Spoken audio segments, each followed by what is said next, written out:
নমস্কার বন্ধুরা, আমি আজকে একটা জল খাবার বলুন আর নাস্তাই বলুন আর টিফিনই বলুন করেছি। এগুলো দেখুন, এইগুলো হচ্ছে ধোসা।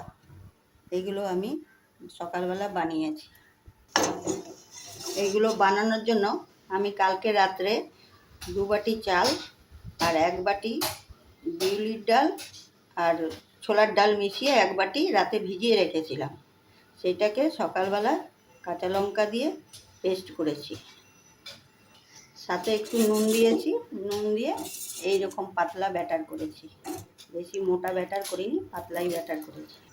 আমি ফ্রাই প্যানটা বসিয়ে দিচ্ছি, এর মধ্যে একটু তেল ব্রাশ করে নিয়েছি, দিয়ে এর মধ্যে গোলাটা আমি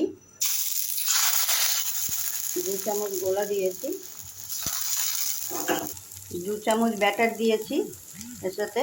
এটা এখন দেখুন কীরকম জালি জালি হয়ে গেছে, পুরো জালি জালি হয়ে গেছে। এটা এখন একটু হলে পরে 1 মিনিট মতন লাগবে এক একটা করতে, তারপরে আমি তুলছি। এই দেখুন এটা হয়ে গেছে, 1 মিনিট লাগে এক একটা করতে। এটাকে ভাঁজ করে এমনি করে প্লেটের মধ্যে সার্ভ করব।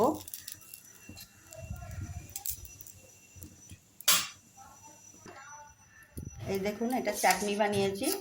ছোলার ডাল আর বিউলি ডালটাকে একটু ভেজে নিয়েছি, তার মধ্যে আমি আদা, কাঁচা লঙ্কা, নারকেল, বাদাম, একটু বিট নুন আর চিনি দিয়ে এগুলোকে পেস্ট করেছি। একটু কারি পাতা দিচ্ছি তার সাথে, দিয়ে পেস্ট করেছি। পেস্ট করে তার মধ্যে একটু টক জল দিয়েছি, তেঁতুল জল।